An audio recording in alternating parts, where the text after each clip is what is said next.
আসসালামু আলাইকুম ওয়া রাহমাতুল্লাহ।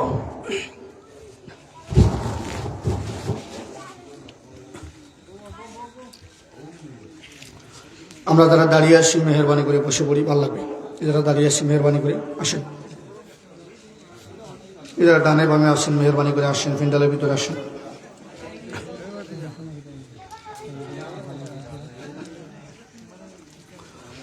ইন্নাল হামদুলিল্লাহ আসসালাতু ওয়াসসালামু আলাইকা ইয়া রাসূলুল্লাহ। আসসালাতু ওয়াসসালামু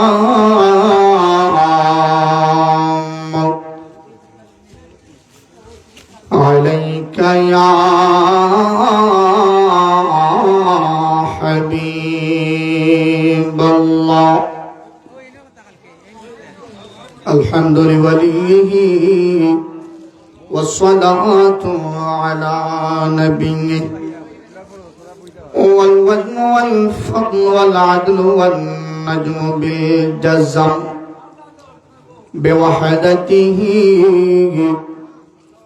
بكبريائه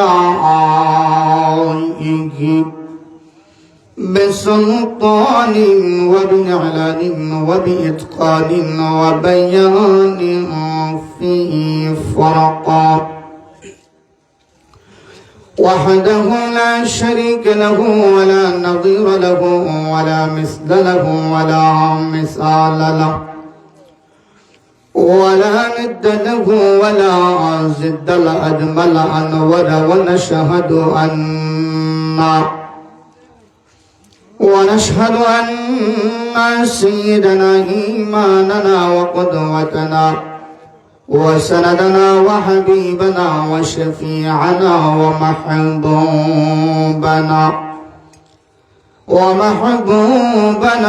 ومعشوقنا ومولانا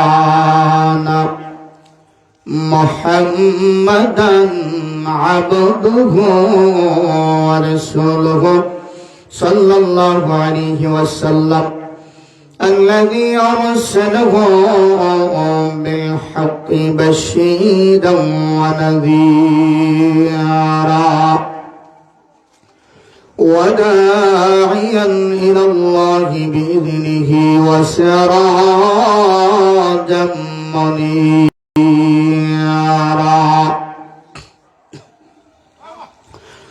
أما بعد فقد قال الله تعالى في كلامه القدير وفي فرقانه الحميد.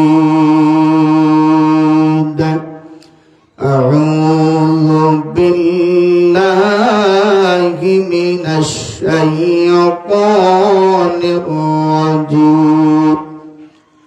بسم الله الرحمن الرحيم.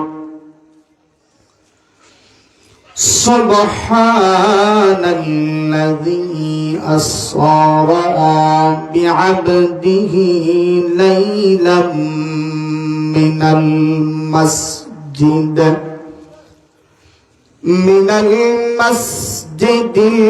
الحرام إلى المسجد الأقصى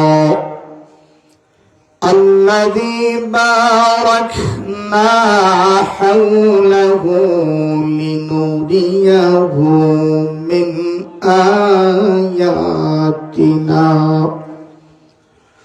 إنه هو السميع البصير.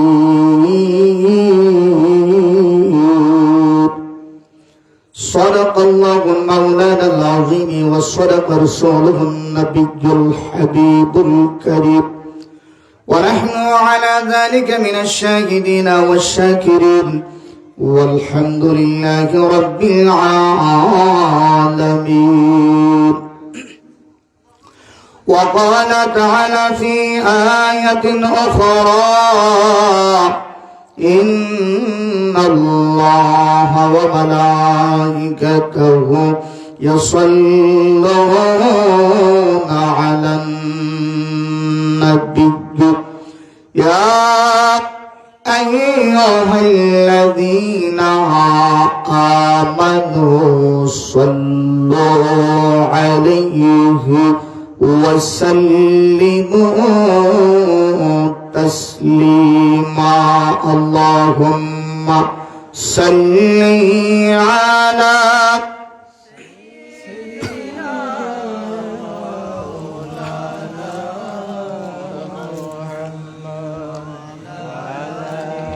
বেশি উল্টাই লাগে আল্লাহ তো না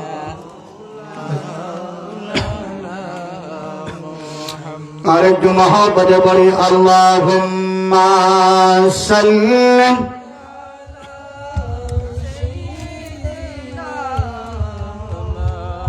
শেষ তাক ওয়া আলা আলি সাইয়্যিদিনা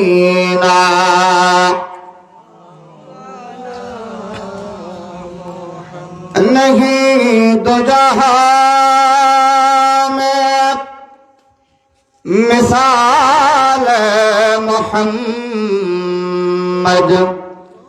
جمال خدا ہے کمال احمد اللہم صلی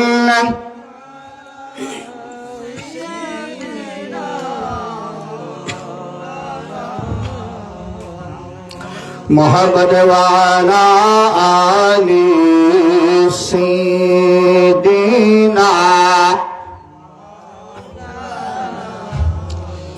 سب سے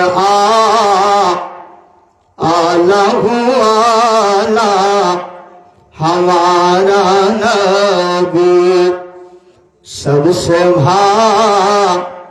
اعلیٰ والا ہمارا نبی اپنے مولا کا پیارا ہمارا نبی دونوں عالم کا دوہا ہمارا نبی اللہم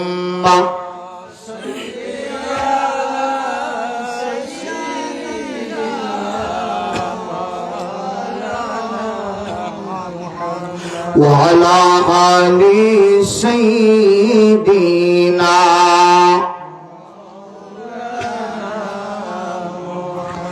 میں قبر اندھیری میں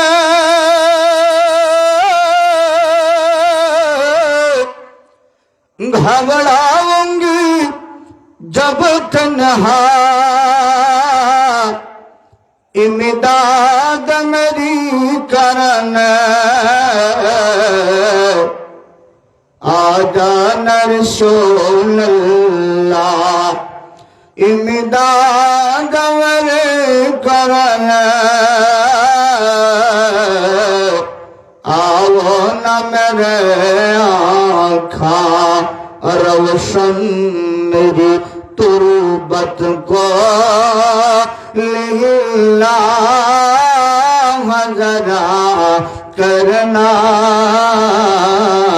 جب وقت نظر آئے دیدار عطا کرنا اللہم صلی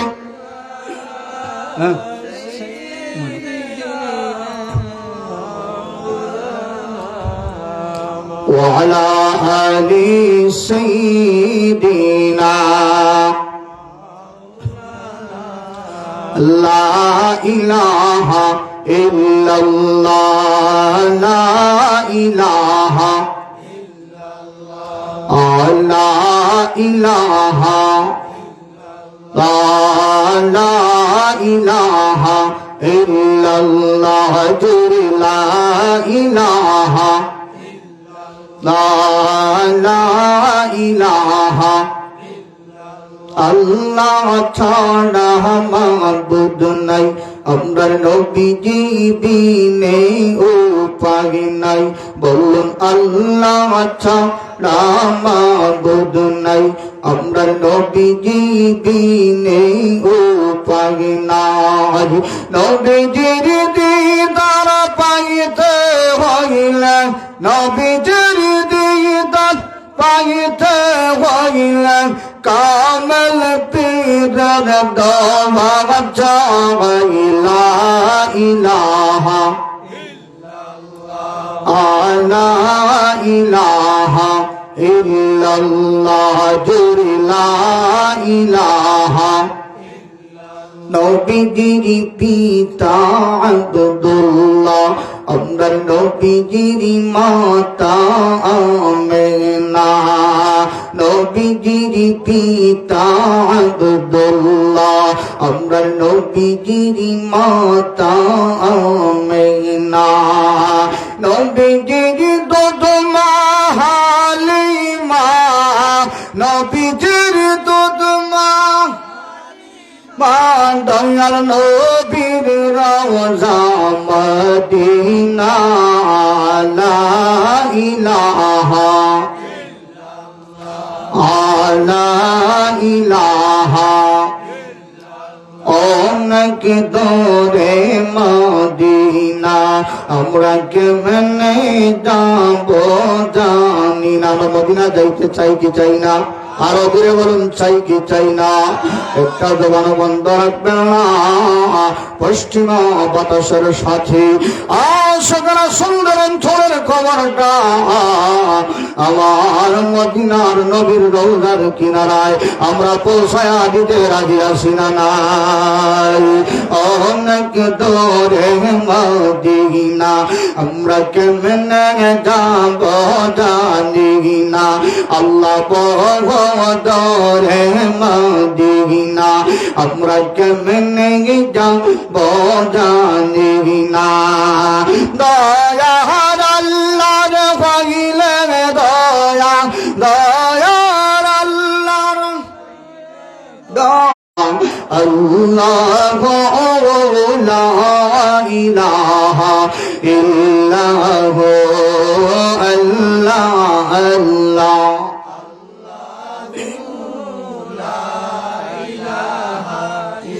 মহামেনা স্বপ্নে নবীজি আল্লাহ আল্লাহ।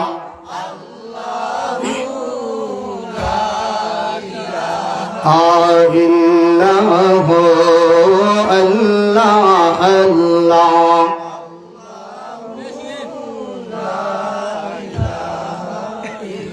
আপনাকে দেখলে নবী গদ যখন হারাম, দয়া করে তোরাইবেন, দয়া করে তোরাইবেন উম্মত গুনাহগার নবীজি আল্লাহ আল্লাহ। লা ইলাহা ইল্লাহু আল্লাহ আল্লাহ।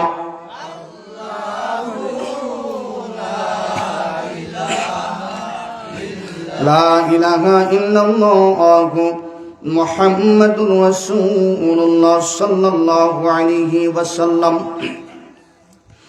আলহামদুলিল্লাহ, ঘোড়াডুম্বুর পশ্চিমপাড়া জামে মসজিদ শান্তিগঞ্জ সুনামগঞ্জের উদ্যোগে 13তম বার্ষিক ওয়াজ ও দোয়া মাহফিলের সভাপতিত্ব করবেন হযরত মাওলানা নূর মোহাম্মদ সাহেব, শিক্ষক, ঘোড়াডুম্বুর হাফিজিয়া দাখিল মাদ্রাসা। আজকের মাহফিলে প্রধান অতিথি হিসেবে আগমন করবেন বিশিষ্ট আলেমে দ্বীন হযরত মাওলানা খিজির আহমেদ সাহেব চাঁদপুরি। বয়ান পেশ করেছেন হযরত মাওলানা আবু আয়ুব আনসারী সাহেব সিলেট। বয়ান পেশ করেছেন আপনাদের মসজিদের সম্মানিত ইমাম ও খতিব বিশিষ্ট আলেমে দ্বীন হযরত মাওলানা আব্দুল শহীদ জালালী সাহেব সিরাজগঞ্জি। বয়ান পেশ করেছেন মাওলানা মুস্তাক আহমেদ সাহেব, ইমাম ও খতিব, ঘোড়াডুম্বুর কেন্দ্রীয় জামে মসজিদ। বয়ান পেশ করেছেন মাওলানা নূরে আলম আনসারী সাহেব তাহিরপুরি এবং বয়ান পেশ করবেন হযরত মাওলানা আব্দুল জাহিদ সাহেব জামালগঞ্জি সহ আজকের মাহফিলের সম্মানিত উলামায়ে কেরাম, বর্তমান অধিবেশনে মঞ্চে আসীন মুহতারাম শ্রদ্ধা ভাজন সভাপতি মহোদয়গণ, আমার সামনে উপবিষ্ট অত্র এলাকার কোরআন প্রেমিক, সুন্নাহ প্রেমিক, আল্লাহ প্রেমিক, নবী প্রেমিক, অলি প্রেমিক আমার মুসলমান ভাইরা, পর্দার আড়ালে পর্দায় অন্তনিশা আমার সম্মানিতা সবলা অবলা মা ও বোনেরা, আমরা সর্বপ্রথম রব্বুল আলমিনের শাহিদুজ্জাহ লাখো কোটি শুকর জ্ঞাপন করছি যে রব্বুল আলমিন পবিত্র সালাতুল আশার নামাজ আদায়ের পর এই দুনিয়ার সমগ্র খারাপ কাজ থেকে আমাদের প্রত্যেককে পরিত্রাণ দিয়া আল্লাহ গর্হিত কাজ, কোরআন গর্হিত কাজ, ইসলাম বিরোধী কাজ, আল্লাহর অপসংস্কৃতিমূলক কাজ, ধর্মের অপসংস্কৃতিমূলক কাজ থেকে আমাদের প্রত্যেককে হেফাজতে রেখে আল্লাহর তৈরি জান্নাতের বাগানে আল্লাহ আমাদেরকে আসার বসার সুযোগ দিয়েছেন। সেই মুনিবের দরবারে কালেমাতু শুকুর আদায় করছি। সকলে মন প্রাণ উজাড় করি, উচ্চ আওয়াজে মুনিবের শুকুর আদায় স্বরূপ করি, বলি আলহামদুলিল্লাহ। আরো দূরে বলি আলহামদুলিল্লাহ। আজকে গুড়ায়ুঙ্গুর পশ্চিম পাড়া জামে মসজিদের উদ্যোগে 13তম বার্ষিক ওয়াজ মাহফিলের আয়োজন করতে পেরে, এই মাহফিলে আসতে পেরে, বসতে পেরে আমরা খুশি না বেজা? আরো দূরে হন খুশি না বেজা? বলে আমাদের উপস্থিতি বোঝা যায় আপনারা বেজা, ঠিক নেই? তো মনে করেন এই গুড়াডুঙ্গুর গ্রামে প্রায় 300 সর্বনিম্ন যুবক ভাই আসে না নাই? আমার 20, 30, 40, 50 জন সাদা দাড়িওয়ালা মুরব্বী বাজান আসে না নাই? জায়গাতে আমরা বসলাম কয়জন? 10, 15, 5, 7, 8 জন। বাকি 300, 350, 400 রাস্তাঘাটে, দোকানপাটি, বাড়িতে আসে না নাই? দেখবেন আমার দেশে যুবক ভাইরা মিলিয়া বাংলার বিভিন্ন অঞ্চলে অপসংস্কৃতিমূলক কাজ, যাত্রা গানের আয়োজন শীতকালীন সময়ে করে কি করে না? দেখতাই যদি গোড়াডুঙ্গুরের যুবকেরা মিলিয়া, যুবকদের ক্ষমতা আসে না নাই? আরো দূরে বলুন আসে না নাই? এর যুবকরা মিলিয়া যদি এই জায়গার মধ্যে যাত্রা গানের আয়োজন বন্ধ করতো, ইরম ফ্যান্ডেলে খাওয়াইতো, বলে একটা না যে 10টা ফ্যান্ডেল বাংলো খাওয়াইতো, ইবিটি স্টুডিও হয়তো ফাইটটা যায়, যে 6 বছরের হুলাদের ঘুম আসে, মশারি ছিল হয়তো বুটটা হাইটটা যায়, ঠিক নেই? কিন্তু কোরআনের বাগান, রসুলের ইয়াথায়াতের বাগান, ওলি আউলিয়া কেরামের মহব্বতের বাগান আপনারা সাজাইলেন, মানুষ নাই। বুঝতে হবে মানব এবং আসি শুধু জাহান্নামী রাস্তায় ঘুরে বলুন নাউজুবিল্লাহ। আমরা কোরআনের পক্ষে থাকতে চাই কি চাই না? রসুলের পক্ষে থাকতে চাই কি চাই না?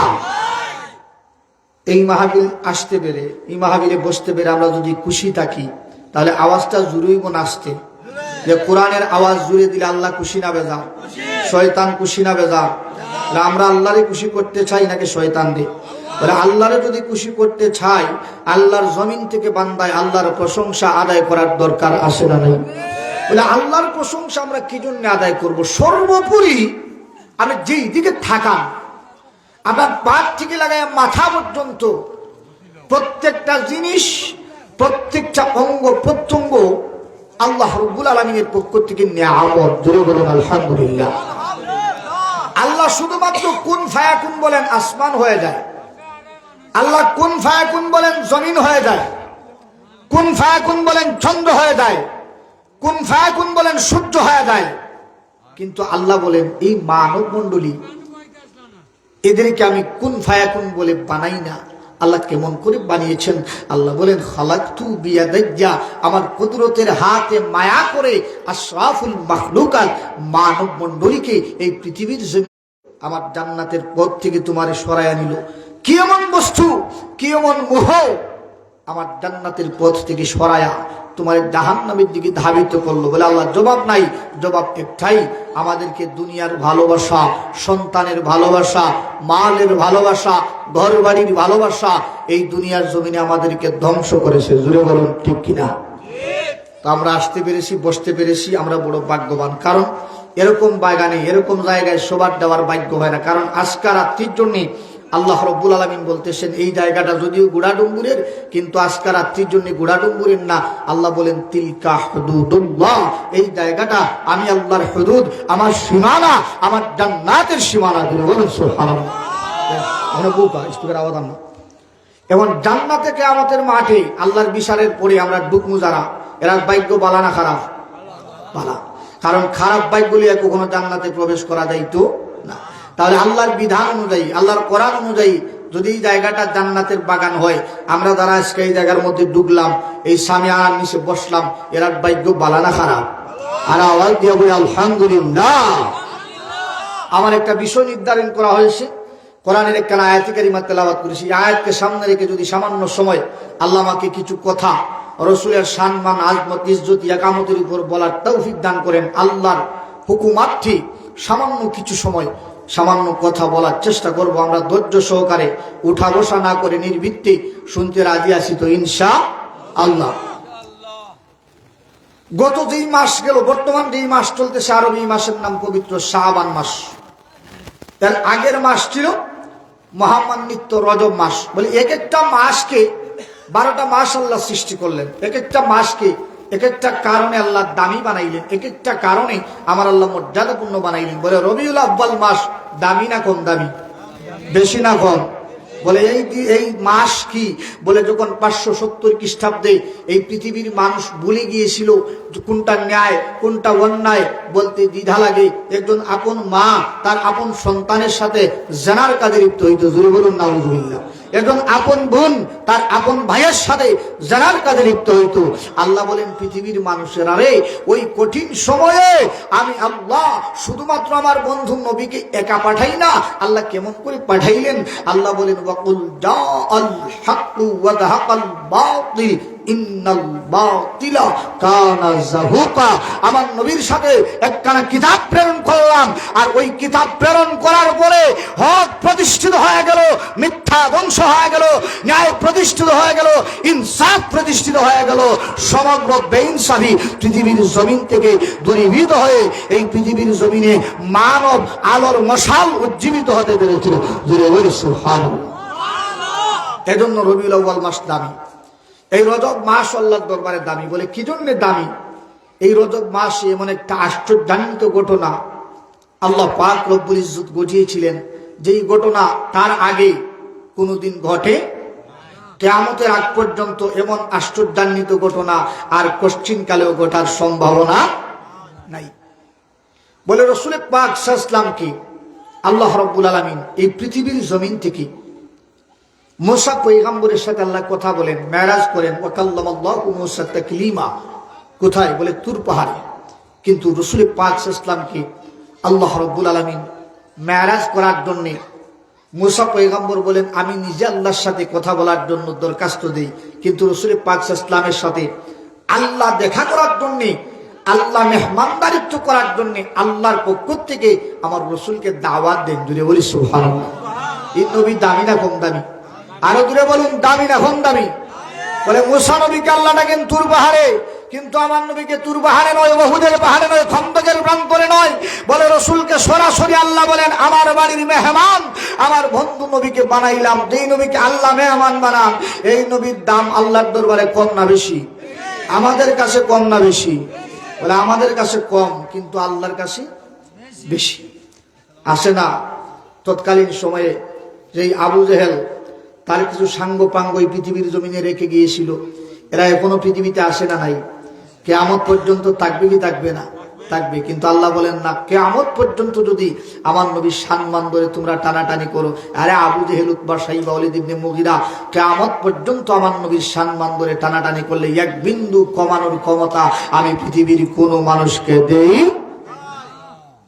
সে আল্লাহ রসুলকে মেরাজে ডাকলেন। আমার মেরাজের ঘটনা সবাই জানি মোটামুটি, কিন্তু এই মেরাজ কি জন্য হয়েছিল, মেরাজের প্রেক্ষাপট কি, কোন কারণে আল্লাহ মেরাজে রসুলকে ডেকেছিলেন, এই সামান্য বিষয়ে আমরা আলোচনা করব। বলে প্রথমত আমি বলি 3টা কারণে আল্লাহর রসুলের মেরাজ হয়েছিল। কয়টা কারণে? 3টা কারণে। এই 3 কারণ সম্পর্কে আমরা আলোচনা করব। সর্বপ্রথম, রাসূলুল্লাহ যখন পৃথিবীর জমিনে আগমন করলেন, তিনার আগমনের আগে তিনার পিতা ইন্তেকাল করেন। এরপরে তিনি যখন দুনিয়াতে আগমন করলেন, তিনার মাতা ইন্তেকাল করলেন। এখন রসুল এতিম। এখানে অনেকে এতিম আসে না নাই? বলে যাদের মা নাই তারা বুঝেন মা হারা কত কষ্ট, যাদের বাবা নাই যুবক ভাই 4 বছর 5 বছর আগে বাবাকে হারিয়েছেন, এরা বুঝেন বাবা থাকা কত আনন্দ, এরা বুঝেন বাবা না থাকার কত কষ্ট। জুড়ে বলুন ঠিক কিনা? যে আমার নবী ইয়াতিম হয়ে দুনিয়ার জমিনে সাহিতাম না, ইয়াতিম হয়ে দুনিয়ার জমিনে আগমন করলেন। এখন নবী ইয়াতিম, রসুলের পাক সাল্লাল্লাহু আলাইহি ওয়াসাল্লাম তায়েফের মা হালিমাতুস সাদিয়ার বুকের দুগ্ধ পান করে তিনি শিশু থেকে কিশোর হলেন এবং কিশোর থেকে যুবক হলেন। রসুলের দাদা খাজা আব্দুল মুত্তালিবের গৃহে তিনি লালিত পালিত হলেন। এখন খাজা আব্দুল মুত্তালিব যখন দুনিয়ার জমিন থেকে ইন্তেকাল করবেন, বিদায় হইবেন, তিনি চিন্তার মধ্যে পড়ে গেলেন।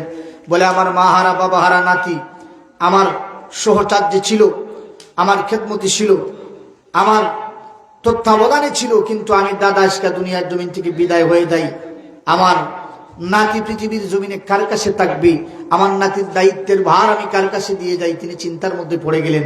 তিনি ডাক দিলেন আব্দুল মুত্তালিবকে, রে আবু তালেব,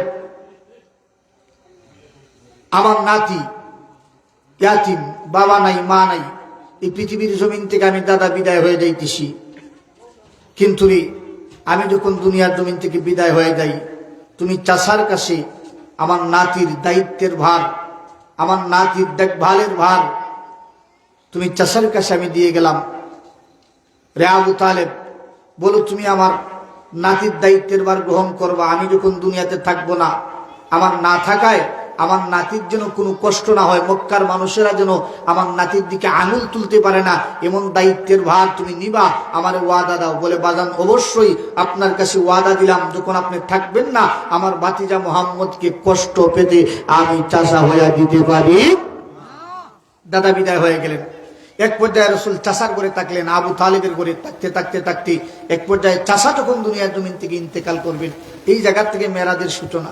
চাষা ইন্তেকাল করবেন, তিনি চিন্তার মধ্যে পড়ে গেলেন, আমি আমার ভাতিজার দায়িত্বের ভার কার কাছে দিয়ে যাই। এখন তো আর দাদাও নাই, আর কোনো চাষাও নাই, চিন্তার মধ্যে পড়ে গেলেন। এই চিন্তায় চিন্তায় তিনি একেবারে সকরাত পর্যন্ত উপনীত হয়ে গেলেন। আমার রসুল আবু তালেবের সকরাতকালীন সময়ে এসে বলতেছেন, চাচা সমগ্র জীবন আমার ধর্মের বিরুদ্ধে চলেছেন, কালেমার বিরুদ্ধে চলেছেন, আপনি আবু জেহেল উতবা সাইবা এদের ধর্ম পালন করেছেন, চাচা আজকে মৃত্যুবরণ করবেন। আমার সমগ্র জীবন অনেক মায়া করেছেন, মহব্বত করেছেন, কিন্তু আমার বড় কষ্ট লাগে, আজকে আপনি জাহান্নামী হয়ে মৃত্যুবরণ করবেন। চাচা না, আপনি জাহান্নামী হয়ে মৃত্যুবরণ করবেন এটা আমি ভাতিজা সইতে পারি না। আমি এসেছি আপনার বিদায় বেলায়, আপনার মরণ বেলায় আল্লাহ রাব্বুল আলামিনের জান্নাতটা আপনি চাচার কাছে বিক্রি করার জন্য। বলি সুবহানাল্লাহ। জান্নাতের দাম কম না বেশি? বলে গোটা পৃথিবীর সমগ্র সম্পদ মিলাইয়া আল্লাহর জান্নাতের একটা ইটের মূল্য হবে।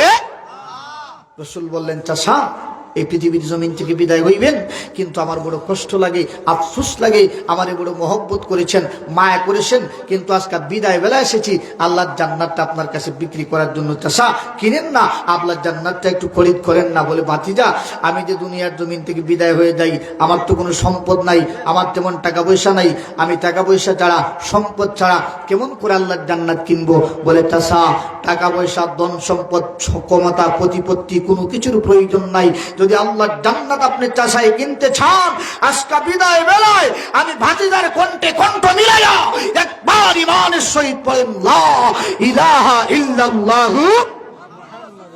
রাসূল বলেন ফাদাখালাল জান্নাহ। ঈমানের সহিত যদি এই কালেমা আল্লাহর কোন বান্দায় পাঠ করে, আল্লাহ অবশ্যই অবশ্যই তাকে আল্লাহর জান্নাতটা কিয়ামতের মাঠে উপহার দিয়ে দিবেন। জোরে বলি সুবহানাল্লাহ। এদিকে খবর পেয়ে গেল আবু জেহেল, আবু তালেব সমগ্র জীবন আমাদের ধর্ম পালন করেছে, কিন্তু আজকে মৃত্যুবরণ করবে। এখন তার ভাতিজা মোহাম্মদ জাদু জানে। জোরে বলুন নাউযুবিল্লাহ। মোহাম্মদ যদি আবু তালেবকে জাদু করে আর তার কালেমা গ্রহণ করাইতে চায়, এটা তো আমরা হতে দিতে পারি না। সাঙ্গ পাঙ্গ লইয়া আবু তালিবের বাড়িতে হাজির। আরে আবু তালিব, এই পৃথিবীর জমিন থেকে বিদায় হয়ে যাইবা, আর যদি তুমি তোমার ভাতিজার কালেমা গ্রহণ করো, আমরা তোমার তিরস্কার জানাইলাম। আমাদের ধর্মকে কলুষিত করার নয়, আমাদের ধর্মকে অপমানিত করার নয়, আমাদের ধর্মকে লাঞ্ছিত করার জন্য। আরে আবু তালেব বলো, সমগ্র জীবন যাদের ধর্মাবলম্বী ছিল, সমগ্র জীবন তাদের অনুসারী ছিল, তাদের কথা কি মান্য করবা, নাকি আমাদের তিরস্কারকে মান্য করবা, নাকি তোমার ভাতিজা মুহাম্মদের ধর্মকে বেশি প্রাধান্য দিবা? এবং চাষা বলে, ভাতিজা, সমগ্র জীবন আমি তাদের ধর্ম পালন করেছি, আজকে আমার মরণ বেলা আমার তারা তিরস্কার জানাইতে চায়। রে মুহাম্মদ, না না না না, আমি আমার কওমের লোকদের তিরস্কার গ্রহণ করতে পারবো না, আমি আমার লজ্জা আমি গ্রহণ করতে পারবো না। আরে মুহাম্মদ, না না, আমি তোমার কালেমা না পড়িয়া বেঈমান হইয়া পৃথিবীর জমিন থেকে বিদায় হয়ে নিতে চাই। জোরে বলুন নাউযুবিল্লাহ। চাচা বেঈমান হয়ে দুনিয়ার জমিন থেকে বিদায় হয়ে গেলেন। রসুল এবার বেহুশ।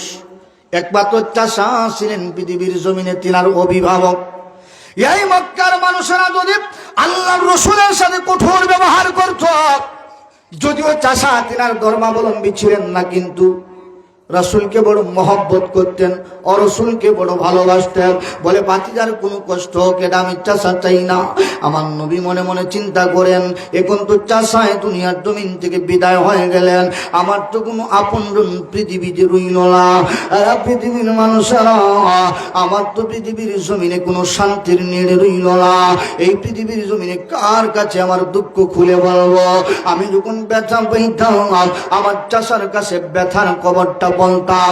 আমি যখন দুঃখ পাইতাম, আমার যখন কেউ দুঃখ দিত, এই দুঃখের খবরটা চাচার কাছে বলতাম।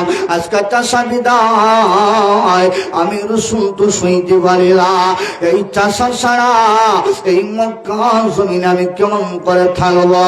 আম্মা জান খাদিজাতুল কুবরা বলেন, আমি তাকায়া দেখি আমার রসুল গভীর রাত্রিতে মসজিদে নববীতে শুয়ে শুয়ে কাঁদলেন। আমি জিজ্ঞাসা করি, ইয়া রাসূলুল্লাহ, ইয়া হাবিবাল্লাহ, নবী গো, আপনাকে তো এত বিলাপ করে অন্য কোনোদিন ক্রন্দন করতে দেখি না। ও নবী, আপনি কান্দেন কেন? কান্নার কারণ কি? বলে, খাদিজা রে, এই পৃথিবীতে তো আমার কোনো আপনজন রইল না।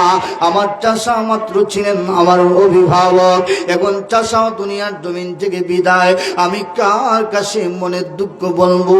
আমার তো পরাণে শুই না।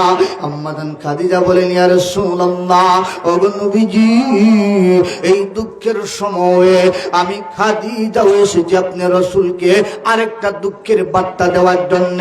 আরে খাদিজা, আমার কষ্টের সময় বলতেছো, তুমি আরেকটা কষ্টের খবর দিবা। খাদিজা জানতে চাই, কি এমন কষ্টের সংবাদ দেওয়ার জন্য এসেছো?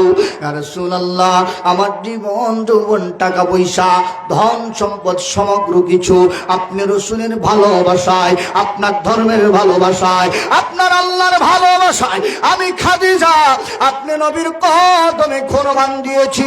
ইয়া রাসূলুল্লাহ, বাহিরের কষ্ট চাচার কাছে বললে ও গো, ঘরের কষ্ট তো আমি খাদিজার কাছে বলতাম। ও গো নবীজি, আমি খাদিজার মনে হয় অল্প কিছুদিনের ভেতরে আপনি রসুলের ভালোবাসা ছাড়িয়া, আপনার মহব্বত ছাড়িয়া আমি খাদিজাও দুনিয়ার জমিন থেকে বিদায় হয়ে যাব।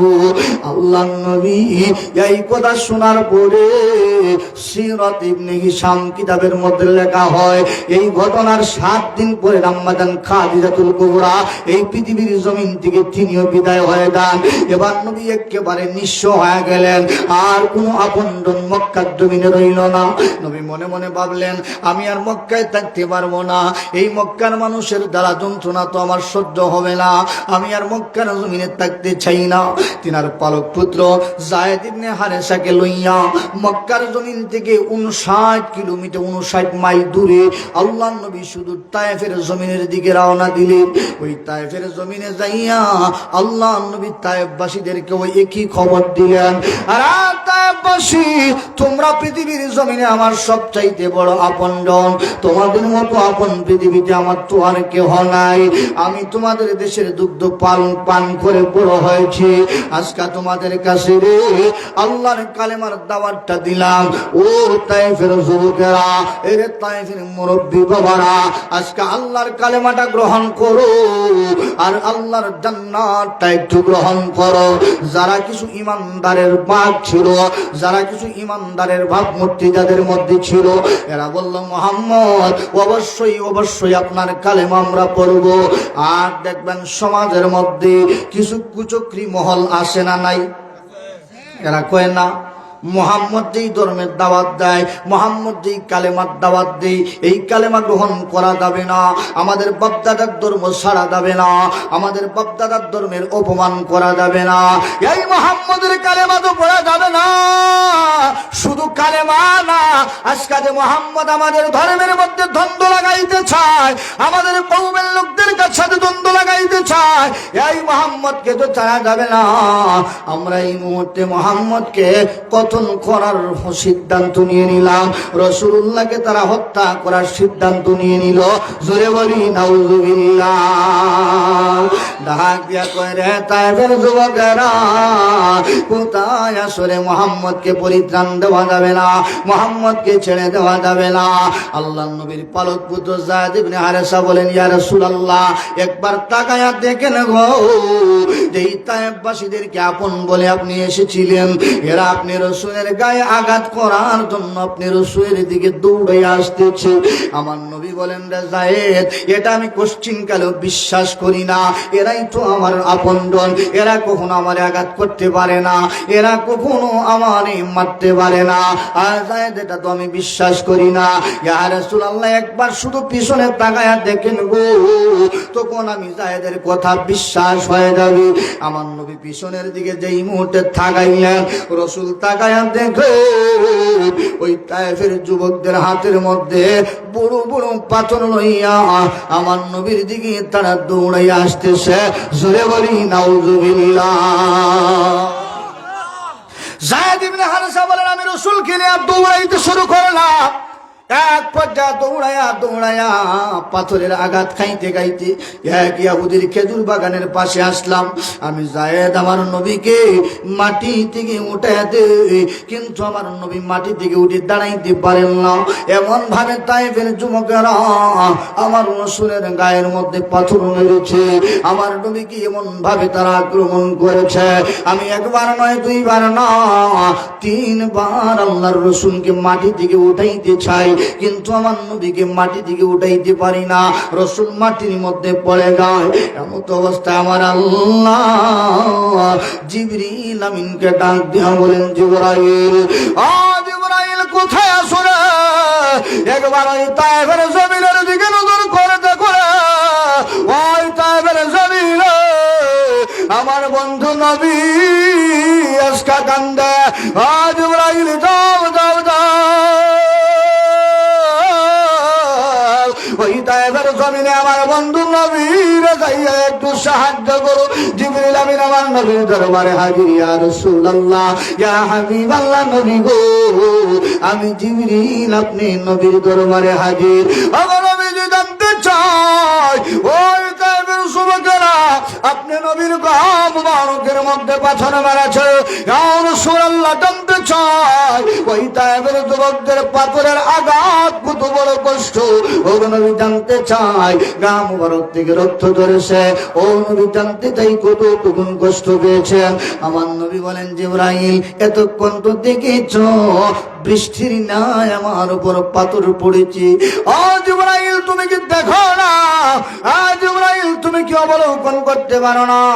এতক্ষণ পর্যন্ত পাথরের আঘাত খাইলাম, এতক্ষণ তো আমার দরবারে আসলা না, এখন তো পাথরের আঘাত বন্ধ হয়ে গেছে, এখন কি জন্য এসেছো?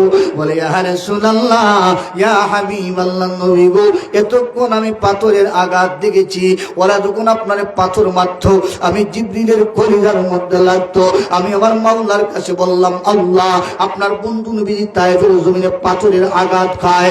আল্লাহ, অন্য সময় তো তো বন্ধুর ব্যথা আপনি বন্ধু সইতে পারেন না, আল্লাহ অন্য সময় তো আপনার হাবিবের ব্যথা আপনি আল্লাহ সইতে পারেন না, কিন্তু আজকাল তায়েফের যুবকেরা এত কঠিন ভাবে রাসূলকে প্রহার করে, প্রভু গো আপনার কি দয়া হয় না, আপনার কি মায়া হয় না, আপনার কি বন্ধুর জন্য মায়া লাগে না? ও জিবরাইল অবশ্যই অবশ্যই আমার বন্ধুর জন্য আমার মায়া লাগে, কিন্তু রে জিবরাইল এখনো তুমি জিবরাইলে যাওয়ার সময় হয় না। আল্লাহ কি জন্য যাওয়ার সময় হয় না?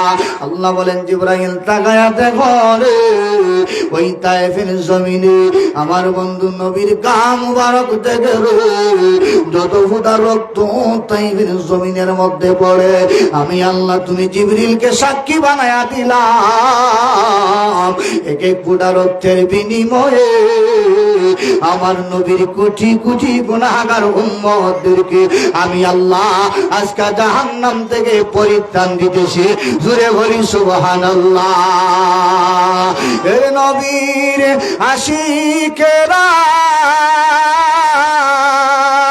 দিশে হারা মরণের ভয় করে না, প্রেম তো মরে না।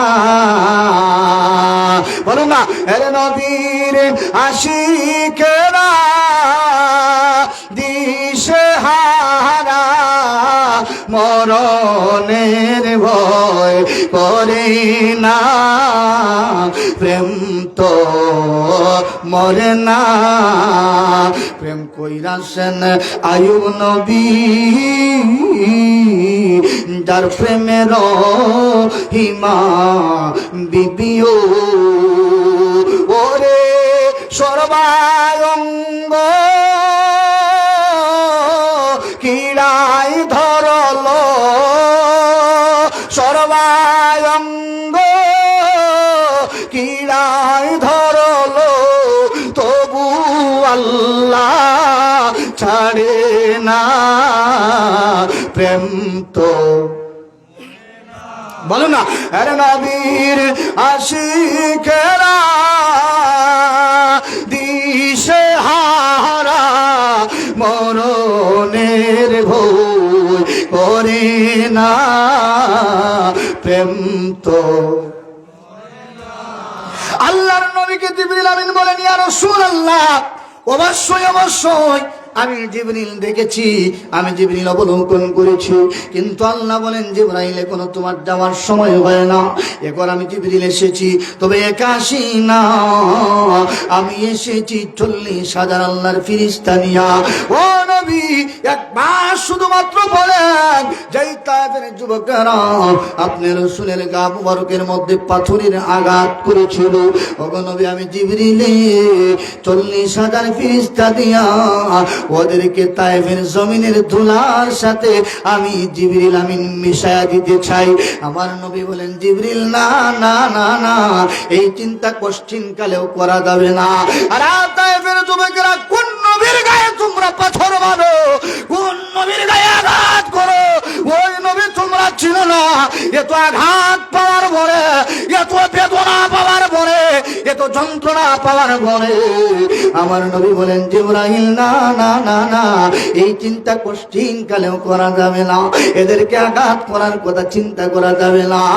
ও জিবরাইল এরা তো বুঝে না, এরা তো অবোধ, এরা না বুঝিয়া আমি রাসূলের গায়ে আঘাত করেছে।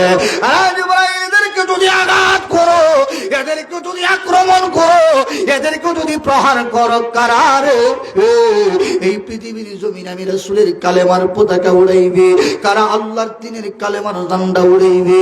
জিবরিল তবে তোমার কাছে একটা দরখাস্ত আমার মাওলার কাছে পৌঁছায় দিবা, আল্লাহ যেন তায়েফের যুবকদেরকে আল্লাহর পক্ষ থেকে হেদায়েত দান করেন। জোরে বলি সুবহানাল্লাহ, আল্লাহু আকবার।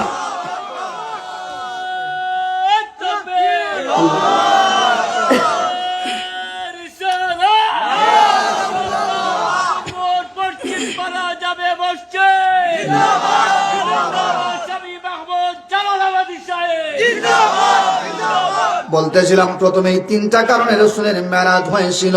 প্রথমে রাসূলের চাচা দুনিয়ার জমিন থেকে বিদায়, তিনি কষ্ট পেলেন। দ্বিতীয়ত নবীজির সহধর্মিনী আম্মাজান খাদিজাতুল কুবরা বিদায়, নবী আমার কষ্ট পেলেন। এরপরে তায়েফের যুবকেরা আমার নবীর গায়ের মধ্যে পাথর মারলো। এই তিনটা কষ্ট একত্রিত হইয়া ইতিহাসের ভাষায় ওই বছরটাকে বলা হয় আমুল হুজুন, রাসূলের সবচাইতে বড় দুঃখের বৎসর। ওই বছর আমার নবী এত কষ্ট পেয়েছিলেন, জিবরিল আমিনকে রব্বুল আলামিন ডাক দিয়া বলেন, ও জিবরাইল, কোন কিতাবের মধ্যে লেখা হয় নবী ছিলেন হাতিমে কাবা, আবার কোন কিতাবের মধ্যে পাওয়া যায় আমার নবী ছিলেন হযরতে আলী কাররামাল্লাহু ওয়াজহার চাচতু বোন উম্মে হানির ঘরের মধ্যে শায়িত। আল্লাহ বলেন, জিবরাইল বন্ধুরে, ও জিবরাইল তাকায়া দেখো, জমিনে আমার বন্ধু নবী তিনটা ব্যথা লইয়া ব্যথিত হইয়া এমন ভাবে ক্রন্দন করে। আমার নবীর অন্তরের মধ্যে এত কঠিন বেদনা। আজ জিবরাইল আমার বন্ধু নবী কান্দে, আমার বন্ধু নবীর ব্যথা আমি আল্লাহ সইতে পারি না। আল্লাহু আকবার। আজ জিবরাইল আমার বন্ধু নবীর বেদনা, আমার বন্ধু নবীর কষ্ট আমি আল্লাহ সইতে পারি না। ও জিবরাইল, একবার তাকায়াতে করে আমার নবী ব্যথায় ব্যথিত হইয়া কান্দে। জিবরিল আমিন বলেন, আল্লাহ একবার শুধুমাত্র পারমিশন দে, এই পৃথিবীর জমিনে যাইয়া আপনার বন্ধু নবীরে আমি জিবরিল আজকে একটু সান্ত্বনা দিয়ে আসি। আল্লাহ বলেন, জিবরাইল না না, আমার নবী যেই ব্যথায় কান্দে, আমার নবী যেই ব্যথায় ব্যথিত, এই ব্যথার ঔষধ পৃথিবীর কোন ডক্টরের কাছে নাই। এই ব্যথার সান্ত্বনা দেনেওয়ালা কোন ফেরেশতা আমি আল্লাহ দুনিয়ার জমিনে বানাই না। এই নবীকে সান্ত্বনা দেওয়ার কোন ভাষা আমি আল্লাহ পৃথিবীর জমিনে বানাই না। আর আজ ইব্রাহিম, এই নবী তো আদম নবীর মতো না, এই নবী তো ইব্রাহিম পয়গম্বরের মতো না, এই নবী দাউদ পয়গম্বরের মতো না, এই নবী নূহ পয়গম্বরের মতো না, এই নবী ঈসা পয়গম্বরের মতো না, এই নবী মূসা পয়গম্বরের মতো না। এই নবীকে সান্ত্বনা দেওয়ার ভাষা, এই নবীকে সান্ত্বনা দেওয়ার কোন ফেরেশতা আমি আল্লাহ পৃথিবীর জমিনে বানাই না। আল্লাহ তাহলে কিভাবে আপনার বন্ধু নবীর সান্ত্বনা দেওয়া যায়? বলে, জিবরাইল আমার বন্ধু নবীর সান্ত্বনা দিতে হলে একটা মাত্র মাধ্যম হলো আমার বন্ধু নবীর আজকা আমার বাড়ির মেহমান বানায়া আমি আল্লাহ সরাসরি আমার বন্ধু নবীরে আমি আল্লাহ রব্বুল আলামিনের পক্ষ থেকে যদি সান্ত্বনা দেই, এটা হবে আমার বন্ধুর জন্য সবচাইতে বড় সান্ত্বনা। নচেত এই পৃথিবীর কোন সান্ত্বনা, এই পৃথিবীর কোন আনন্দ আমার বন্ধু নবীর এই বেদনাকে দূর করতে পারবে না। রে মুসলমান ভাই, প্রশ্ন রাখি রে, যেই নবীকে সান্ত্বনা দেওয়ার জন্য আমার আল্লাহ নিজে আহ্বান করেন, এই নবীর শান মান আত্মতীর্থতে কামত কম না বেশি? এই পোস্টারের মধ্যে নারায়ে তাকবীর আছে না নাই? এরপরে কি নারায়ে, গান করতে শরম লাগেনি? সাবক হল বলে নারায়ে তাকবীর, বলে আল্লাহু আকবার, বলে নারায়ে রিসালাত, জোরে বলুন নারায়ে রিসালাত। আছে না নাই? বলে নারায়ে তাকবীর লেখা যায়, কিন্তু নারায়ে রিসালাত শব্দ নাকি লেখা যাইতো না, এটা নাকি বেদাত। জোরে বলুন নাউযুবিল্লাহ। আমরা তোমাদেরকে জানাই দিতে চাই, আমরা জবানের জুড়ে কথা বলি না, আমরা কোরআন জুড়ে, কোরআনের আয়াতের জুড়ে কথা কই। বলে তোমাদের মুখের ভাষায়, তোমাদের মুখের ফতোয়ায় তোমরা বলো নারায়ে রিসালাত শব্দ উচ্চারণ করা বেদাত, তাহলে তোমাদের ফতোয়ায় সর্বপ্রথম বেদাতি হলেন আল্লাহ, ঠিক নেই? বলে কিভাবে হুজুর? আল্লাহ রাব্বুল আলামিন নবীর শানে আয়াতে কারিমা নাযিল করেন, ওয়ারাফানা লাকা যিকরাক। আসে না নাই? জিবরিল আমিন আমার নবীর দরবারে আয়াতে কারিমা নিয়ে হাজির।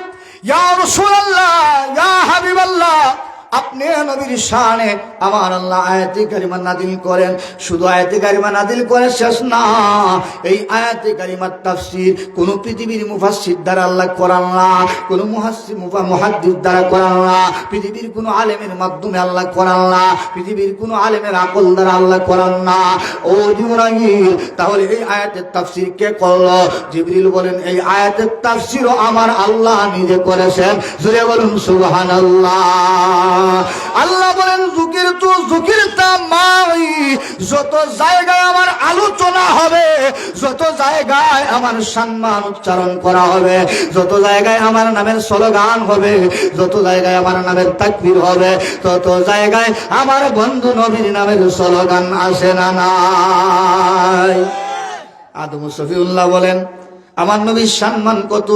বলে সর্বপ্রথম যখন আল্লাহ আমি আদম শফিউল্লাহকে বানাইলেন, আমার ভিতরে যখন রূহ সঞ্চারিত করলেন, আমি আমার চক্ষুটা মেলায়া সর্বপ্রথম যখন তাকাইলাম আল্লাহর জান্নাতের চৌকারের দিকে তাকাইলাম, ওই জান্নাতের চৌকারের দিকে তাকায় দেখি লা ইলাহা ইল্লাল্লাহ। এবার জান্নাতের ভিতরে আমি আদম শফিউল্লাহ ঢুকে যাই, আমি জান্নাতের প্রতিটা দেয়ালে দেয়ালে তাকাই লা ইলাহা ইল্লাল্লাহ, আমি জান্নাতের প্রতিটা গাছে গাছে তাকাই লা ইলাহা ইল্লাল্লাহ, আমি জান্নাতের প্রতিটা পাতায় পাতায় তাকাই লা ইলাহা ইল্লাল্লাহ।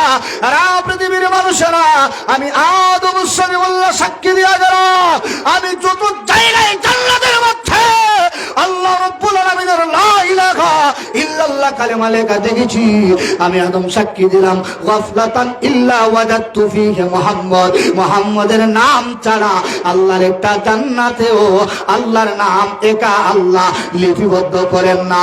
যত জায়গায় আল্লাহ লিখেছেন লা ইলাহা ইল্লাল্লাহ, তত জায়গায় লিখেছেন মুহাম্মাদুর রাসূলুল্লাহ। জোরে বলুন মারহাবা। কামলিওয়ালা তুমি মদিনাওয়ালা, ও গো কামলিওয়ালা তুমি, বলো না মহব্বতে, কামলিওয়ালা তুমি আল্লাহ, ও গো কামলিওয়ালা তুমি, তোমারই জন্যে জাহানু জালা, কামলিওয়ালা তুমি, মাশাআল্লাহ মাশাআল্লাহ, কামলিওয়ালা তুমি, তুমি প্রাণের নবী, তুমি ধ্যানের ছবি, তুমি প্রাণে, তুমি ধ্যানের ছবি, স্বাগতম নূরে মুজাসসাম, সাল্লি আলা কামলিওয়ালা তুমি, লা ও গো কামলিওয়ালা তুমি, তোমারই জন্যে জাহানু জালা, কামলিওয়ালা মদিনাওয়ালা, ও গো কামলিওয়ালা তুমি, তুমি নয়নের তারা, তুমি হৃদয়ের সারা, তুমি নয়ন, তুমি হৃদয়ের সারা, তোমারই জন্যে জগৎ উজালা, কামলিওয়ালা, ও গো কামলিওয়ালা তুমি, জোরে বলি ইয়া রাসূলুল্লাহ। আমরা তোমাদেরকে জানিয়ে দিতে চাই আদম শফিউল্লাহ বলেন যত জায়গায় আল্লাহর কালেমা আল্লাহর জান্নাতের মধ্যে লেখা, তত জায়গায় আল্লাহর নামের সাথে আল্লাহর বন্ধু নবীর নাম লেখা, আল্লাহর নবীর নামের কালেমা লেখা। শুধুমাত্র আযানের মধ্যে আল্লাহর নাম উচ্চারণ হবে। আল্লাহ বলেন এটা হতে পারে না, আযানে আমার নবীর নাম উচ্চারণ করা লাগে। নামাজ পড়া হয় আমার খুশির জন্য, ততক্ষণ পর্যন্ত আমি আল্লাহ খুশি হই না, যতক্ষণ পর্যন্ত না ওই নামাজে আমার বন্ধু নবীর সালাম না দেওয়া হয়। আল্লাহরে যদি প্রশ্ন করি, আল্লাহ আপনি বললেন ওয়ারাফানা লাকা যিকরাক, আপনার বন্ধু নবীর সম্মান আজমত ইজ্জতিয়া কামল এই পৃথিবীর জমিনে 1,00,000 মতান্তরে 2,24,000 নবী রাসূলদের থেকে বেশি দিয়েছেন। আল্লাহ জানতে চাই কতটুকু আপনার নবীর সম্মান বুলন্দিত করে দিয়েছেন। আল্লাহ এক কথায় উত্তর দেন, এর পৃথিবীর মানুষেরা যত জায়গার জন্য আমি আল্লাহ এই পৃথিবী ইহজগৎ পরজগৎ যতটুকু জায়গার জন্য রব্বুল আলামিন আমার বন্ধু নবীর সম্মান বাড়ায়া তত জায়গার জন্য নবীরে বানাইলাম রাহমাতাল লিল আলামিন। জোরে বলি সুবহানাল্লাহ। এজন্য আল্লাহ বলেন যত জায়গায় আমার স্লোগান হবে, যত জায়গায় আমার আলোচনা হবে, তত জায়গায় আমার বন্ধু নবীর স্লোগান হবে, তত জায়গায় আমার বন্ধু নবীর আলোচনা হবে।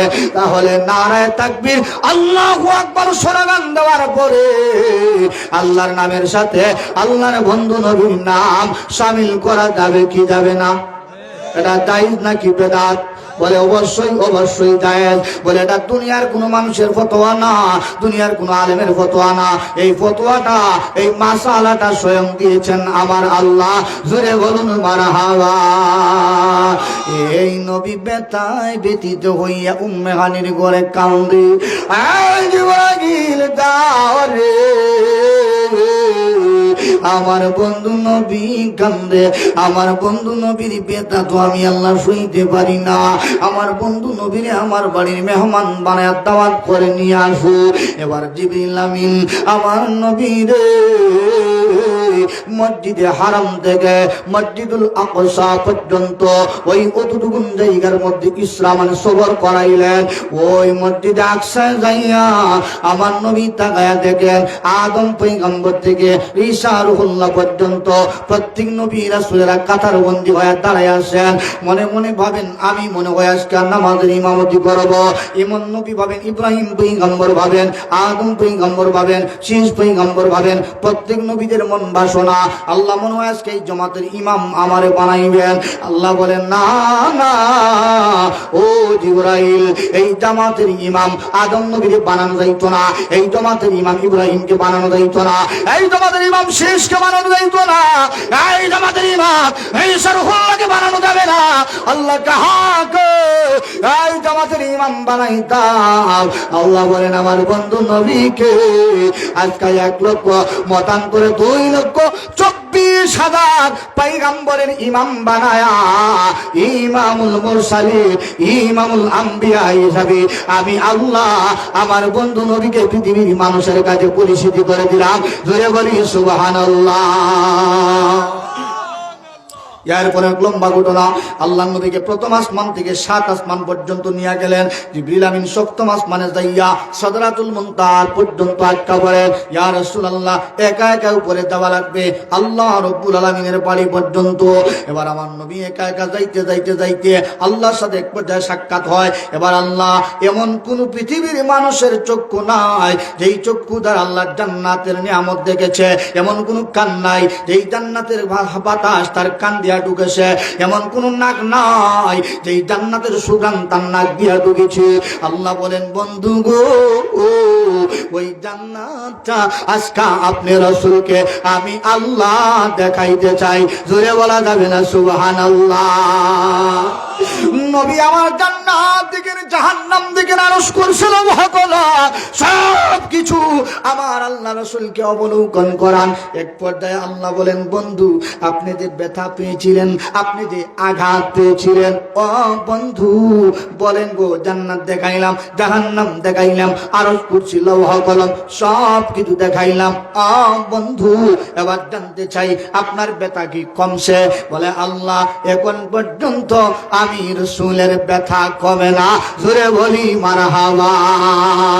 আল্লাহু আকবার। আল্লাহ বলেন বন্ধু কি চান? আজকে যাহা চাইবেন আপনি নবীর মনোরঞ্জন করার জন্য আমি আল্লাহ খুশি হই আপনাকে তাহা দিতে প্রস্তুত। আমার নবী বলেন, আল্লাহ এখন পর্যন্ত তো আপনার কুদরতের চেহারা আমি রাসূল অবলোকন করতে পারি না, শুধুমাত্র কথা বললাম। আমার আল্লাহ নূরের পর্দা উঠায়া আমার নবীকে ওই দিন দেখা পর্যন্ত দিলেন। এরপর আল্লাহ প্রশ্ন করলেন, বন্ধু এবার বলেন আপনি কি খুশি নাকি বেজার? আমার নবী বলেন, আল্লাহ এখন পর্যন্ত আমি নবী খুশি হইতে পারি না। ও বন্ধু, জান্নাত জাহান্নাম সব কিছু দেখাইলাম, আমার সাথে কথা বললেন, আমার কুদরতের চেহারা পর্যন্ত দেখলেন, আমার নূরের তাজাল্লি দেখলেন। ও বন্ধু, এখন পর্যন্ত খুশি হইতে পারেন না, কারণ কি? বলে, আল্লাহ এই কারণে খুশি হইতে পারি না, আমি আপনার দেখেছি, আপনার জান্নাত জাহান্নাম সব কিছু অবলোকন করেছি, কিন্তু আমার যে গুনাহগার কোটি কোটি এই পৃথিবীর জমিনে আসে গো, এরা কি আপনি আল্লাহকে দেখতো না? আল্লাহ ততক্ষণ পর্যন্ত আমি খুশি হইতে পারবো না যতক্ষণ পর্যন্ত না আমার গুনাহগার উম্মতেরা আপনি আল্লাহর সাথে আমি রাসূলের মতো মেরাজ করবে। জোরে বলুন সুবহানাল্লাহ। নূর নবী যাই মেরাজে নিলেন আল্লাহ তাআলা, দয়াল নবী যাই মেরাজে, বলুন না, দয়াল নবী যাই মেরাজে নিলেন আল্লাহ তাআলা, নূর নবী যাই দিদারে নিলেন আল্লাহ তাআলা। সেই খুশিতে পড়ি সবাই দরুদ সাল্লি আলা, সেই খুশিতে পড়ি সবাই দরুদ সাল্লি আলা। দয়াল নবী যাই দিদারে, বলুন না, দয়াল নবী দয়াল নবী যাই মেরাজে, দয়াল নবী দেখে নিলেন আল্লাহ তাআলা। সেই খুশিতে পড়ো সবাই দরুদ সাল্লি আলা, সেই খুশিতে পড়ো সবাই। জিবরিল আমিন হুকুম পায়া মক্কায় আসেন দাওয়াত লয়া, জিবরিল আমিন হুকুম পায়া, জিবরিল আমিন হুকুম পায়া মক্কায় আসেন দাওয়াত লয়া, কথা বলতে না পারিয়া জিহ্বা কদম তলায়, কথা বলতে না পারিয়া জিহ্বা কদম তলায়। সেই খুশিতে পড়ি সবাই দরুদ সাল্লি আলা, সেই খুশিতে পড়ি সবাই দরুদ সাল্লি আলা।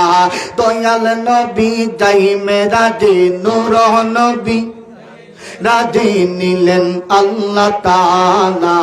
সেই খুশিতে পড়ি সবাই দরুদ সাল্লি আলা, সালাতুন ইয়া রাসূলুল্লাহ আলাইকুম, সালামুন ইয়া হাবিবাল্লাহ। আমার নবী বলেন, প্রভু আমি আপনার দেখেছি, আপনার সব কিছু অবলোকন করেছি, আমি খুশি, কিন্তু পরিপূর্ণ খুশি এখনো হতে পারি না, কারণ আমার কোটি কোটি গুনাহগার উম্মত এই পৃথিবীর জমিনে আসে গো। এরা যদি আপনি আল্লাহকে পর্যন্ত না দেখে আপনার সাথে আমার মতো মেরাজ না করে, আমি নবী পরিপূর্ণ খুশি ততক্ষণ পর্যন্ত হতে পারবো না। আল্লাহ বলেন, বন্ধু আপনার এই জিনিসটাও গ্রান্টেড হয়ে গেল, আপনার এই চাওয়াটাও পূর্ণ হয়ে গেল। অবশ্যই অবশ্যই আপনার উম্মতদেরকেও আমি আল্লাহর সাথে আপনি রাসূলের মতো মেরাজ করাইবো। জোরে বলি সুবহানাল্লাহ। আমার নবী বলেন, আল্লাহ আমি মাত্র একজন, 7 আসমান 7 জমিন পাড়ি দিয়া বোরাকের মধ্যে আরোহণ করিয়া আপনি আল্লাহর সাথে সাক্ষাৎ করলাম, কিন্তু আমার উম্মত তো একজন না, আমার উম্মত তো 2 জন না, আমার উম্মত হলো কোটি কোটি কোটি কোটি কোটি। কিয়ামতের আগ পর্যন্ত যখন ফাকাউল আল্লাহ আল্লাহ, একজন মানুষ দুনিয়াতে অবশিষ্ট থাকবে আল্লাহ আল্লাহ বলার জন্য, ওই একজন হবে আমি রাসূলের উম্মত। প্রভু গো, ওই একজন উম্মত আপনি আল্লাহর সাথে যদি মেরাজ না করে আমি নবী খুশি হইতে পারবো না। আমার প্রত্যেকটা উম্মতে আপনি আল্লাহর সাথে মেরাজ করা লাগবে। আল্লাহ এই মাধ্যমটা কেমন করে হবে, আল্লাহ এই জিনিসটা কেমন করে পূর্ণ করবেন? আল্লাহ বলেন, বন্ধু আমার বাড়ির মেহমান বানাইলাম আপনাকে আনন্দিত করার জন্য। আরে বন্ধু, আমি পারতাম গো এই পৃথিবীর জমিন আমার ফিরিস্তা দ্বারা আপনি রসুলকে সান্ত্বনা দিতে, কিন্তু তাই না, আমি চাই আপনি নবীর আনন্দটা সরাসরি আমি আল্লাহ অবলোকন করি। ওগো নবীজি, আপনাকে আনন্দিত করার জন্য এসে জেনেছি, অবশ্যই অবশ্যই আপনার আনন্দিত হবে, আপনি আনন্দিত হবেন। ইয়া রাসূলুল্লাহ, আপনি 7 আসমান 7 জমির পাড়ে দিয়া এত কষ্ট করে বুরাকের মধ্যে আরোহণ করিয়া আমার সাথে নারাজ করলেন, কিন্তু আপনার উম্মতেরা 7 আসমান 7 জমির পাড়ি দেওয়া লাগবে না, সিদরাতুল মুনতাহার উপরে আসা লাগবে না, বুরাকের মধ্যে আরোহণ করা লাগবে না। আল্লাহ তাহলে কি আমার উম্মতেরা আপনি আল্লাহকে দেখতো না? আল্লাহ বলেন অবশ্যই অবশ্যই অবশ্যই দেখবো। ও বন্ধু, ওই মেরাজের নদীতে আপনার জন্য আমি আল্লাহর পক্ষ থেকে সবচাইতে বড় পুরস্কার হলো আপনার যেই উম্মতদের ব্যথায় আমি আল্লাহ দেখেছি মসজিদের ভিতরে, মসজিদের বাইরে, উজরাখানার ভিতরে, উজরাখানার বাইরে, মাছে ঘাটে কত উম্মতি উম্মতি বলে আপনি রাসূলের চোখের পানি ছেড়েছেন। ইয়া রাসূলুল্লাহ, ওই গুনাহগার উম্মতদের জন্য, ওই গুনাহগার উম্মতদেরকে জাহান্নাম থেকে তোলানোর জন্য এমন একটা মাধ্যম আজকে আপনার রাসূলকে উপহার দিব, যেই মাধ্যমে জাহান্নাম থেকে বাঁচবে আর আমি আল্লাহর সাথে আপনার উম্মতের মেরাজ হয়ে যাবে। আল্লাহ কেমন করে? আল্লাহ বলেন 1 ওয়াক্ত 2 ওয়াক্ত না, 50 ওয়াক্ত নামাজ আপনার উম্মতদের জন্য আজকে আমি আল্লাহ আপনি রাসূলকে উপহার স্বরূপ দিয়া দিলাম। বলে সুবহানাল্লাহ। বলে 50 ওয়াক্ত নামাজের কেউ পড়তো নি, বলে ভাত খাইবার টাইম থাকতো না, আসানা মিশা 5 ওয়াক্ত নামাজ পড়ি না, কিন্তু 50 ওয়াক্ত নামাজ আল্লাহ দিয়েছিলেন। আল্লাহ বলেন এই নামাজটা এত দামি, এই নামাজটা আপনার উম্মতদের জন্য এত গুরুত্বপূর্ণ। এত কষ্ট করে নামাজ করেছেন, কিন্তু উম্মতদের জন্য যেই নামাজ দিলাম, এই নামাজের মধ্যে যখন আমি আল্লাহর কুদরতের কদমে সিজদা করার জন্য ঘোড়া ডুঙ্গুর পশ্চিম পাড়া জামে মসজিদের কিনারায় আসিয়া ওই জমিনের মধ্যে আপনার উম্মতে আমি আল্লাহর কুদরতের কদমে সিজদা দেওয়ার জন্য আমার জমিনের মধ্যে তার কপালটা লাগাইবে। নবী জানাইয়া দিলাম আপনার উম্মতের কপাল আর আমি আল্লাহর জমিনের মধ্যে কানে যেই ফাঁকা জায়গা তখন থাকবে, প্রত্যেকবার আপনার উম্মতকে মেরাজ করানোর জন্য আমি আল্লাহ ওই ফাঁকা জায়গাটুকুর মধ্যে আমি আল্লাহ নিজে হাজির হয়ে যাব। আল্লাহু আকবার। যেই নবী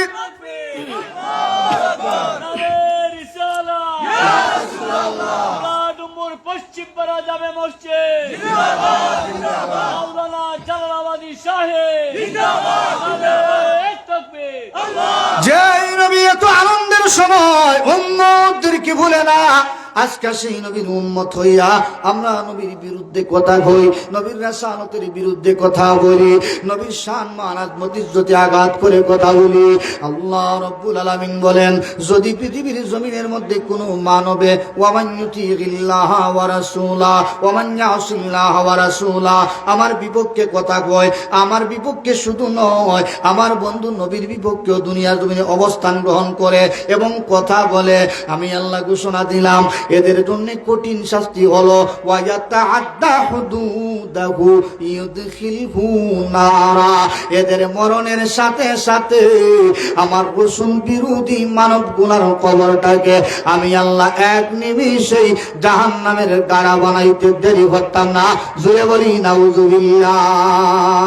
তাহলে এই মেরাজ থেকে আমাদের একটা শিক্ষা নেওয়ার দরকার। বলে মেরাজ থেকে সবচাইতে বড় শিক্ষা হলো রসুলকে আল্লাহ দিয়েছিলেন আমাদের নাজাতের জন্য, আমাদেরকে জাহান্নাম থেকে মুক্তির জন্য 50 ওয়াক্ত নামাজ, সর্বশেষ 5 ওয়াক্ত। বলে এই 5 ওয়াক্ত নামাজের কত দাম।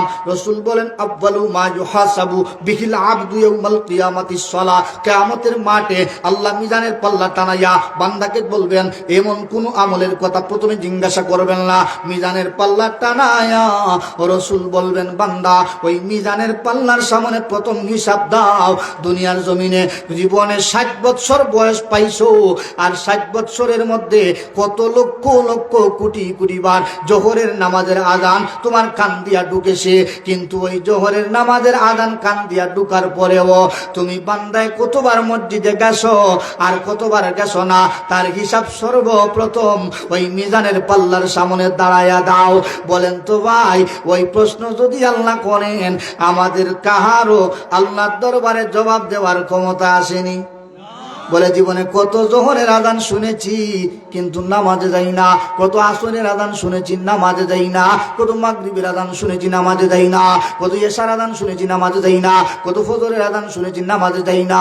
আমার নবী বলেন সর্বপ্রথম আল্লাহ রব্বুল আলামিন আমার উম্মতদেরকে নামাজের হিসাব চাইবেন। শুধুমাত্র তাই নয়, এই নামাজটা কত দামি আমরা অবহেলায় কাটায়া দেই। আল্লাহ নবী বলেন মান তারাকাস সালাতা মুতাআম্মিদান ফাকাদ কাফার। নাউযুবিল্লাহ। কেউ যদি আমার কোন উম্মতের স্বেচ্ছায় ইচ্ছা করে এক ওয়াক্ত নামাজ ছাড়িয়া দেয়, রসুল বলেন মুতাআম্মিদান ফাকাদ কাফার, আর মুসলমান থাকে না, সরাসরি কাফের হয়ে যায়। বলেন জীবনে কতবার নামাজ ছাড়ছি আর কতবার কাফের হইছি তার কোনো হিসাব নাই। কোনোদিন নতুন করে কালেমা পড়ি নাই। কারণ কি? আমরা আল্লাহ বিরোধী, আমরা রসুল বিরোধী, আমরা কোরআন বিরোধী। এই কোরআন বিরোধী, আল্লাহ বিরোধী ও রসুল বিরোধী থেকে বাঁচতে হলে নামাজটারে গলার মালা বানিয়ে আনেন। এই নামাজটাই আমাদের জন্য দুনিয়ার জমিনে ফায়দা আনবে, পরকালেও আল্লাহর দরবারে ফায়দা নিয়ে আসবে। আল্লাহ বলেন ইন্নাস সালাতা তানহা আনিল ফাহশাই ওয়াল মুনকার। বান্দা তুমি নামাজ পড়ো, এই পৃথিবীর যত বড় বড় আল্লাহ বিরোধী কাজ, যত বড় বড় কোরআন বিরোধী কাজ, যত বড় বড় ইসলাম বিরোধী কাজ, নামাজে তুমি বান্দারে ওই সমস্ত কুসংস্কারমূলক কাজ থেকে বাঁচায়া রাখতে পারে, নয়তো অন্য কোনো জিনিসে তোমারে আমার দরবার থেকে বাঁচাইতে পারে না। ওই নামাজটা আমাদের গলার মালা বানাইতে চাই কি চাই না? আর দূরে হাত উঠে বলুন চাই কি চাই না? আমরার পাগল মন যাইতে চায় সোনার মদিনা, আমরার অবুঝ মন যাইতে চায় সোনার মদিনা। আমরা মদিনা যাইতে চাই কি চাই না? শেষবার মহাপদে বলি, আমরা পাগল মন যাইতে চায় সোনার মদিনা, আমরার অবুঝ মন। আমরা প্রাণ বরিয়া চুমু দিতাম, প্রাণ বরিয়া প্রাণ ভরিয়া চুমু দিতাম সোনালি রওজায়, আমরার পাগল মন যাইতে চায় ইনা, আমরার অবুঝ মন যাইতে চায়। আমরা যদি মদিনার মাটি হইতাম, দয়াল নবীর রওজা খানি বুকে রাখিতাম। বলুন আমরা যদি মদিনার মাটি হইতাম, দয়াল নবীর রওজা খানি বুকে রাখিতাম। জীবন আমরার ধন্য হইতো, জীবন আমরা হয়তো, জীবন আমরা ধন্য হইতো পাইলে তোমায়। আমরার পাগল মন যেতে চাই মদিনা, আমরার অবুঝ মন যেতে চাই সোনার মদিনা। আমরা প্রাণ ভরিয়া সালাম দিতাম, প্রাণ ভরিয়া দিতাম, মন ভরিয়া সালাম দিতাম নবীর রওজায়। আমরার পাগল মন সোনার মদিনা, আমরার অবুঝ মন যাইতে চায়। জগিয়েছে একবার সোনার মদিনা, তার মনেতে আর তো কোনো ব্যথা রইল না। বলুন জগিয়েছে একবার সোনার মদিনা, তার মনেতে আর তো কোনো ব্যথা রইল না। আমরার জীবন হইতো ধন্য, আমরার জীবন ধন্য, আমরার জীবন হইতো ধন্য গেলে মদিনা।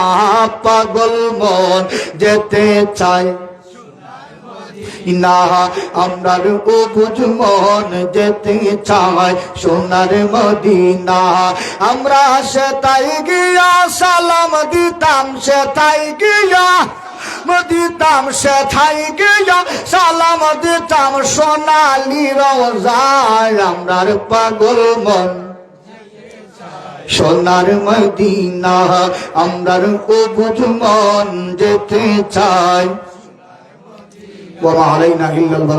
আমার একটা মাহফিল আছে এই জায়গার থেকে এয়ারপোর্ট শালুডুগুর আপনারা সিনটা ও জায়গায় যাওয়া লাগে 11টাকে মাইক ধরা লাগে আমি জালাল সাহেব কইছিলাম যে লাস্টে আইতাম ইনশাল্লাহ তেমনি দেখা যায় সেখান থেকে এই জায়গায় মাইক ধরা সম্ভব নয় প্রধান অতিথি সাহেব আইলে মাইক ধরলে পরে আর মানুষ থাকতে না তখন নি পরে প্রধান অতিথি বাস হলে আর মানুষ থাকে না এলাকা বুঝি বলে এসার নামাজের হইতে লাগে ওদের যাওয়া লাগে আল্লাহ রব্বুল আলমিন আমাদেরকে কবুল করেন এবং এই মাহফিলে যারা এখনো আসি নাই যদি আমরা তো এলাকার আলোচনা আমরা তো আলোচনা করতে পারি না যারা বাইরে থেকে আলোচনা করেন এই যে হযরত মাওলানা খিজির আহমদ সাহেব চাঁদপুরি তিনি 5,000 10,000 মানুষের সামনে আলোচনা করেন এবং যদি দেখেন 20-30 মানুষ আলোচনা মুখে বাড়াইব নি তো বাড়াইতো না আমরা আশার আহমদ যারা রাস্তাঘাটে বাড়িতে আসেন শুধু চাঁদপুর থেকে আল্লাহর বান্দা আগমন করতেছেন আল্লাহর আলেম আগমন করতেছেন আমরা ইনাকে সংবর্ধনা সম্মাননা জানাইতে চাই কি চাই না আরো দূরে বলুন চাই কি চাই না বলে মেহমানকে সম্মান করা মেহমানকে আদর আপ্যায়ন করা মেহমানকে সুন্দর ব্যবহার দেখানো এটা রাসূলের সুন্নত আল্লাহ যেন আমাদের প্রত্যেককে কবুল করেন এই মাহফিলকে আউয়াল থেকে আখির পর্যন্ত আল্লাহ কবুল করেন সকলে বলি আমিন ওয়া আখিরু দাওয়ানা আলহামদুলিল্লাহি রাব্বিল আলামিন সাল্লাল্লাহু আলা সাইয়্যিদিনা মাওলানা মুহাম্মদ ওয়া আলা আলিহি ওয়া সাহবিহি ওয়া সাল্লাম।